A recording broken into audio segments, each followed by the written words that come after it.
देखिए ये योगी कैसे सिर्फ हाथ पकड़ के ही आपके रोगों को पहचान लेते हैं और उसका इलाज भी साथ के साथ बता देते हैं। ये कौन सा विज्ञान है और सिर्फ हाथ पकड़ने से कैसे इनको पता लग जाता है कि इनको क्या रोग है और ये क्या इलाज बताएंगे, तो योगी जी से जानते हैं। योगी जी बताइए आप।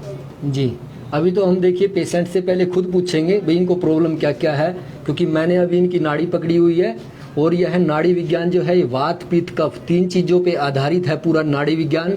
नाड़ी विज्ञान है क्या, इसमें सच्चाई कितनी है, वो मैं आपको संदीप योगाचार्य अभी अपने संस्थान पे यहाँ पे बता रहा हूँ। ये काफ़ी पेशेंट जो है हमारे पास दूर दूर से आए हुए हैं। जी अंकल, तो आप अभी बताएंगे मुझे जो मैं पूछूँ आपसे, भाई वे रोग वाकई में ही आपको है या नहीं है। जैसे मैंने आते भी आपको बताया था, तो अभी ये बताओ, आपको थोड़ा पेट फूला फूला रहता है? हाँ जी, फूला रहता है। फूला रहता है। कितने दिन से रहती है? गैस बनती हुई आपको? गैस मेरी बनती है, कभी 15 दिन में हटती है, कभी 10 दिन। ठीक है, तो क्योंकि ये अभी आपकी नाड़ी में आ रही है। हाँ। नाड़ी बता रही है यहाँ आपकी। ठीक है, थोड़ा बॉडी में भी टुटाव सा रहता है, थकावट सी। हाँ जी रहती है। ठीक है, पाँव में भारीपन रहता है? में भारीपन रहता है। ठीक है, देखिए तो भारीपन था इनको, तो तभी जो है इनको ये दिक्कत आई है। इनको ये वेरिकोज वेन्स भी हुए हैं, क्योंकि पाँव में जब भारीपन रहेगा, ब्लड के अंदर वायु ज़्यादा बन जाएगी, तभी ब्लड का फ्लो जो है हमारा डिस्टर्ब हो जाता है, वो पूरी तरह से रक्त संचार अच्छी तरह से नहीं हो पाता। तो यही है हमारा, देखिए नाड़ी विज्ञान इस तरह से ही हम पता करके बताते हैं। तो योगी जी ये बताइए कि आपको कैसे पता लग गया कि इनको ये रोग है, ये कैसा विज्ञान है? बिल्कुल बताऊंगा मैं। पहले एक बार ये लड़का भी बड़ी दूर से आया है, इसके मैं बताता हूँ आपको। देखिए योगी जी पहले ही बता देंगे इनके बिना बताए हुए कि इनको क्या रोग है। आप भी देखिए कैसे बताते हैं। तीन उंगलियों में छुपा हुआ है पूरे के पूरे ये रोग। ये तीन जो उंगलियां हैं ये वात पित्त कफ से ही रिलेटेड है, वो भी मैं पूरा बताऊंगा अभी आपको। जी देखिए आप भी देखिए योगी जी अभी कैसे बताते हैं इनके रोगों का, क्या रोग है इनको। आपको कमर में दर्द रहता है? जी हाँ। कितने दिन से रहता है? मेरे कमर में दर्द 5-6 महीने से रहता है जी। ठीक है, ओके। आपको कब्ज रहती है? जी। कब्ज कितने दिन से है? कब्ज जी 7-8 महीने से रहती है। 7-8 महीने से कब्ज है। ये आपकी नाड़ी में आ रहा है? जी जी जी जी। और बॉडी में थोड़ा टुटाव भी है? जी। ठीक है, तो ये भी आपकी नाड़ी में स्पष्ट दिखाई दे रहा है। तो अब पूछो आप थोड़ा। तो देखिए योगी जी ने कैसे इनको जो रोग से वो बिना इनके बताए ही आपको बता दिए। तो योगी जी आपने कैसे भी सिर्फ हाथ पकड़ के ही कैसे ये विज्ञान, क्या विज्ञान है और कैसे आपने बता दिया? हाथ पकड़ काफी लंबे टाइम से काफी भाई मुझे बोल रहे थे कि आप जो है ये जो जगह जगह पे नाड़ी देखते हैं, नाड़ी विज्ञान के बारे में आप डॉक्टर आचार्य कोई ना कोई वीडियो जरूर शूट कीजिए। तो आप आज हमने उसी पे जो है लेकर के यह वीडियो बनाने जा रहे हैं आपकी जागरूकता के लिए। नाड़ी विज्ञान हमारे ऋषि मुनियों ने और आयुर्वेद के अंदर बहुत ही मेन विशेष महत्व रखता है यह नाड़ी विज्ञान। जब ये अल्ट्रासाउंड मशीन नहीं थी, लैब मशीनें नहीं हुआ करती थी, एक्सरे एमआरआई सिटी स्कैन नहीं हुआ करते थे, तब खाली नाड़ी पकड़ के ही हमारे पुराने वैद्य लोग बता दिया करते थे कि आपको रात ने आपको ने क्या खाया है। कपड़े की सुगंध से ही बता दिया करते थे कि आपको क्या रोग है। तो मैं अभी आपको बता रहा हूँ कि ये नाड़ी विज्ञान क्या है, किस तरह से जो है इसको पकड़ करके पता लगाया जाता है कि रोग एक्चुअली अंदर दबा छुपा कैसे हुआ है, ताकि आपको नाड़ी विज्ञान के बारे में पता लग सके और आप अपनी बीमारी को सही तरीके से ठीक कर सके और आप महंगे लैब टेस्ट से जो है बच सके। देखिए इलाज भी बताओगे?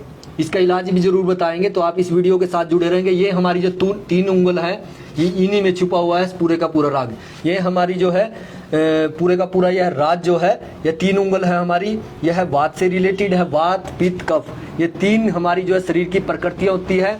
वात का स्थान है वो नाभि से नीचे होता है। अगर कोई भी आपको दिक्कत आएगी है, वात नाड़ी आपकी पूरी फड़फड़ानी शुरू हो जाएगी, जो सामान्य गति से ज़्यादा जैसे फड़फड़ाएगी, तो वात नाड़ी आपकी, तो समझ लो आपको वात का दोष आ चुका है। फिर यह नाड़ी भी कई गति होती है, वो भी मैं आपको बताऊंगा। यह मेंढक की चाल कैसे चलती है, कछुए की चाल कैसे चलती है, मोर की चाल कैसे चलती है, कबूतर की चाल चलती है नाड़ी, तो तब की क्या रोग बॉडी के अंदर होता है, क्या समस्या आती है।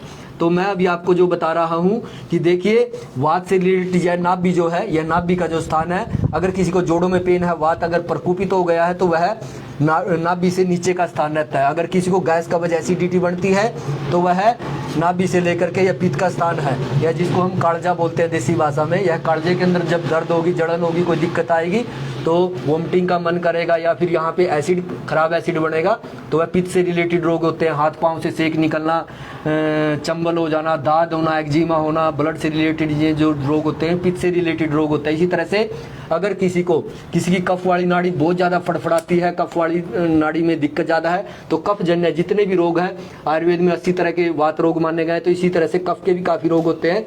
तो कफ के जो रोग हैं वह है यह हमारे यहाँ से लेकर के, और जो ऊपर का हिस्सा है, जब भी नज़ला, खांसी, जुकाम, बॉडी में टुटाव होगा तो कफ से रिलेटेड होता है। जोड़ों में जो हमारे जो है ग्रीस बनता है, ये जो जोड़ों का संघात जो है, जिसको जोड़ों को जोड़े रखता है, यह भी जो है कफ से रिलेटेड होता है। तो अब मैं थोड़ा इसका उपचार आपको बताऊंगा। मैंने बताया कि वात पित्त कफ के अनुसार किस तरह से हमारे पुराने ऋषि मुनि लोग, वैद्य लोग जो हुआ करते थे, लेकिन उनका लंबी प्रैक्टिस हुआ करती थी, तभी बता देते थे। नाड़ी पकड़ते ही आंख बंद की और अपने ध्यान जैसे लगाया भी आपको ये रोग है, ये समस्या। इलाज क्या है?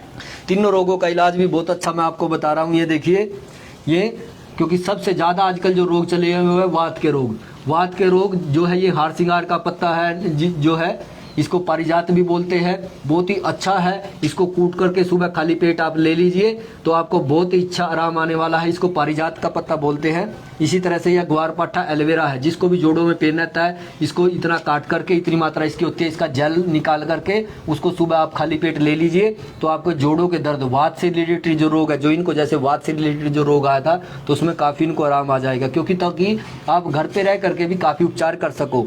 इसी तरह से अगर किसी को पथरी की प्रॉब्लम है तो पथरी चट्टा, अब पथरी क्यों बनती है वो मैंने पहले भी आपको बताया था, आज फिर से बता रहा हूँ। जब भी हमारे थायराइड जो है डिस्टर्ब होता है, थायराइड लेवल अप डाउन होता है, तभी जो है पथरियाँ बॉडी के अंदर बननी शुरू हो जाती है। इसी तरह से यह एंटीबायोटिक के तौर पे हमने आज आपको श्यामा तुलसी दिखा रहे हैं। श्यामा तुलसी जो है बहुत अच्छी चीज़, एंटीबायोटिक का काम करती है। आजकल बुखार जो चले हुए हैं तो वो भी है। तो इस तरह से हम पेशेंट को देखते ही बता देते हैं कि इसके अंदर अंदरूनी बुखार है, बॉडी में कितना टुटाव है, मेटाबॉलिज्म इसका ठीक है या नहीं है। तो ये नाड़ी विज्ञान जो है, इसके बारे में मैंने आज आपकी जानकारी दी। अगर किसी कोई भाई को दिक्कत हो तो 35% भी हमारे होते हैं, वो भी अपनी नाड़ी चेक करा सकता है। उसकी प्रकृति क्या है, क्योंकि प्रकृति के आधार पर ही वैद्य लोग डिसाइड करते हैं। जो अच्छा वैद्य होता है, अच्छा जानकार होता है आयुर्वेद का, इसको मेडिसिन क्या दिया जाए, इसको उपचार क्या दिया जाए ताकि वो परमानेंट ठीक हो सके। तो दबे छुपे रोगों को बताने का ये जो विज्ञान है, नाड़ी विज्ञान, एक बहुत बड़ा विज्ञान रहा है हमारे देश के अंदर। तो आप सब ने इसको समझना है। अगर किसी को भी अपनी नाड़ी दिखानी हो या नाड़ी से संबंधित कोई रोग पूछना हो तो वो संपर्क कर सकते हैं करनाल प्लस के माध्यम।